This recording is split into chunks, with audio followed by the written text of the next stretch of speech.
Welcome back to part 2 of our Global Culinary Adventure. In our last video, we explored some of the most mouth-watering dishes from Asia, Europe, Antarctica, and South America.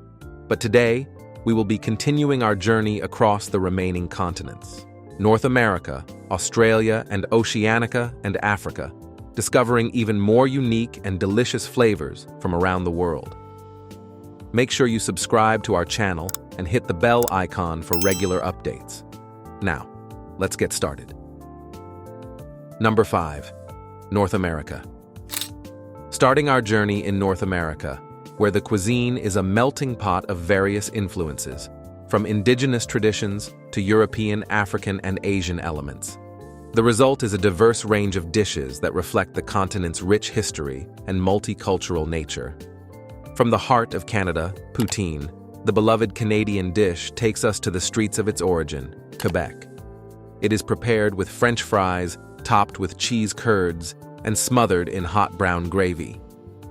This dish is a perfect example of comfort food, offering a satisfying blend of crispy, creamy, and savory elements. This indulgent dish has gained popularity across Canada and beyond as people enjoy its rich flavors, combining crispy fries with delicious cheese. Often enjoyed as a late-night snack, poutine has become a symbol of Canadian cuisine. Further south, we have tacos in Mexico, a versatile dish with endless possibilities. Tacos feature soft corn or flour, small tortillas filled with a variety of ingredients such as grilled meat, beans, vegetables, cheese, lettuce, guacamole, or sour cream. Tacos can be served with salsa, lime, and fresh cilantro, making them a flavorful and versatile dish. Each region of Mexico has its variation, from the spicy tacos al pastor to the fresh fish tacos of Baja California. Heading over to Louisiana, there's jambalaya, a classic Creole dish, combining rice with a mixture of meat such as sausage, chicken or shrimp, vegetables, and bold seasonings. Influenced by Spanish, French, and African cuisines, jambalaya is spicy, hearty, and packed with flavors. This dish is usually cooked in a large pot and shared, making it ideal for family gatherings and celebrations. Moving towards Peru, our next dish is ceviche, a refreshing Peruvian dish that has become popular across many countries in North and South America. It is made from raw fish that is marinated in fresh citrus juices, usually lime or lemon, mixed with onions, cilantro, and chili peppers. The acidity of the citrus cooks the fish, giving it a firm texture and refreshing flavor. Served cold, ceviche is perfect for hot weather and pairs well with corn or sweet potatoes. This dish shows Peru's coastal seafood offerings while highlighting its vibrant culinary culture. Traveling to New England with our next dish, the clam chowder, which is a creamy soup, made with clams, potatoes, onions, celery, milk or cream, and sometimes bacon. Often served in a bread bowl, this rich and comforting dish is perfect for cold days by the sea. It's especially popular in New England, where it has become part of regional cuisine served in bread bowls for added flavor. Its creamy base and briny clam flavor make it a favorite among seafood lovers. Number 6. Australia and Oceania. Australia and Oceania's cuisine is a fusion of indigenous ingredients and techniques with influences from European, Asian, and Polynesian settlers. From the seafood-rich dishes of the coastal areas to the unique bush foods, this region offers a surprisingly varied array of flavors and culinary traditions. Moving towards our next dish, pavlova, a light, airy dessert named after the Russian ballerina Anna Pavlova. Pavlova is a source of friendly rivalry between Australia and New Zealand, as both claim to have invented it. This dessert features a meringue base with a crisp crust and soft, marshmallow-like center, topped with whipped cream and fresh fruits like strawberries, kiwis, and passion fruit. The contrasting textures and fruity flavors make pavlova a refreshing treat for any occasion. This dessert is particularly popular during festive seasons and celebrations, making it a delightful treat for those with a sweet tooth. Stepping into New Zealand next is hangi is a traditional Maori cooking method, in which meat, fish, and root vegetables are slow-cooked underground using heated stones. The food is wrapped in leaves and placed in a pit oven, then covered with earth to trap the heat. The result is tender, smoky-flavored meat and vegetables that carry a distinct earthy aroma. Hangi is often prepared for special occasions and communal gatherings, making it a culinary experience rooted in Maori culture. Let's move on to our next dish from Fiji, kokoda, a raw fish salad similar to ceviche but with a tropical twist. Fresh fish is marinated in lime juice until cooked, then mixed with coconut cream, onions, tomatoes, and chili peppers.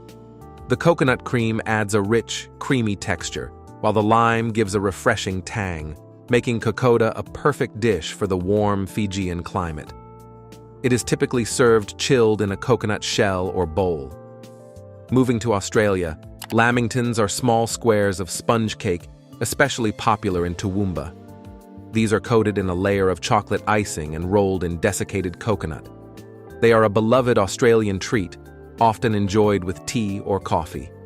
Some variations include a layer of jam or cream in the middle, adding a delightful surprise. The contrasting textures of soft cake, creamy filling, and crunchy coconut make lamingtons a simple yet satisfying dessert.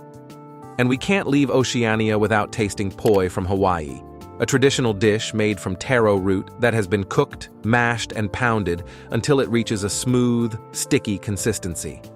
It has a mild, slightly sweet flavor and is often eaten as a side dish or used as a dipping sauce for other Hawaiian specialties.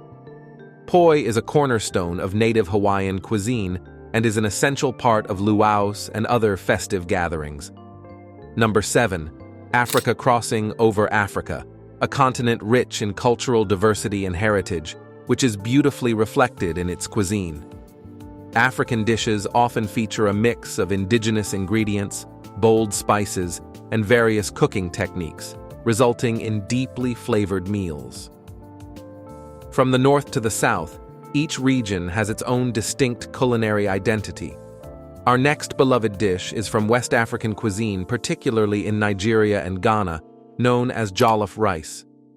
This dish is a source of friendly rivalry between Nigeria and Ghana, as each country claims to have the best version.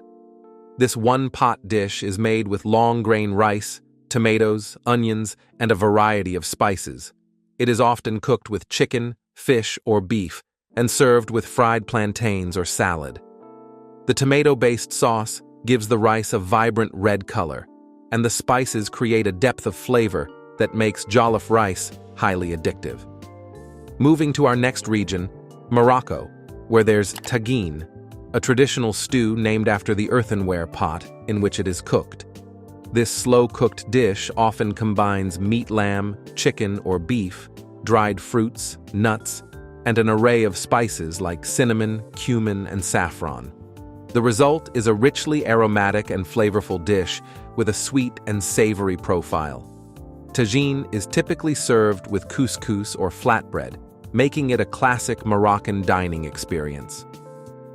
Going down in South Africa, bunny chow is a unique and popular street food originating from Durban. It consists of a hollowed-out loaf of bread filled with a spicy curry made from chicken, beef, lamb, or vegetables. The dish reflects the Indian influence on South African cuisine and is often made with lamb, chicken, or vegetables, making it a perfect fusion of Indian and South African flavors. Eating bunny chow is a fun experience. You can scoop out the curry with pieces of bread. Now, let's move on to our next dish, injera from Ethiopia. It's a spongy flatbread made from teff flour, and it serves as both the plate and utensil in Ethiopian cuisine. It is typically paired with doro wat, a spicy chicken stew made with onions, garlic, ginger, and the classic Ethiopian spice blend, berbere. The stew is rich, intensely flavored, and often accompanied by hard-boiled eggs. Diners tear off pieces of injera to scoop up the stew, creating a communal and hands-on dining experience. Lastly, reaching Nigeria, our next dish is suya, also called sire, a popular Nigerian food that consists of skewered meat that is usually beef, chicken, or goat, coated in a spicy peanut-based marinade. The meat is grilled over an open flame until smoky and slightly charred. Suya is typically served with sliced onions, tomatoes, and cabbage. The combination of nutty, spicy, and smoky flavors makes suya a beloved snack or meal throughout Nigeria and beyond. That's all for today's video. I hope you liked the video. Comment us below if you have any questions in mind. And be sure to subscribe and hit the bell icon for more updates. Thanks for watching.